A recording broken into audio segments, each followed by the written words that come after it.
అందరికీ నమస్తే. Welcome to SJN garden. ఈరోజు అయితే మనము ఇసుకలోని మందార కొమ్మలను అయితే నాటామండి.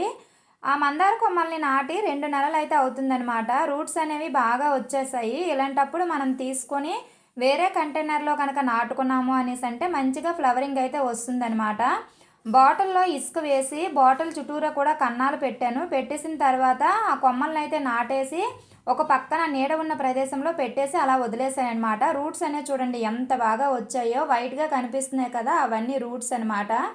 దీనికి వచ్చే ఫ్లవరింగు రేకు మందారం అంటారు కదండి, ఆ కలర్ అనమాట. ఇగోండి ఇక్కడ ఫ్లవర్ కనిపిస్తుంది కదా, అది. చిన్న కొమ్మని ఈ కంటైనర్లో నాటాను. పెద్ద కొమ్మనైతే కొంచెం grow bag 9 inches grow bag తీసుకొని దాంట్లో అయితే నాటడం అయితే జరిగింది.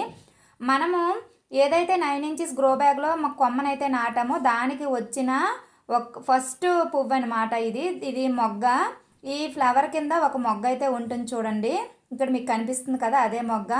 ఇది పువ్వు, ఫస్ట్ పూసిన పువ్వు అనమాట. ఈ విధంగా మనము కొమ్మల నుంచి అయితే 100 మొక్కలను అయితే మనం తయారు చేసుకోవచ్చు అనమాట. ఇది ఇవాళ వీడియో. ఈ వీడియో మీకు నచ్చిందని అనుకుంటున్నానండి.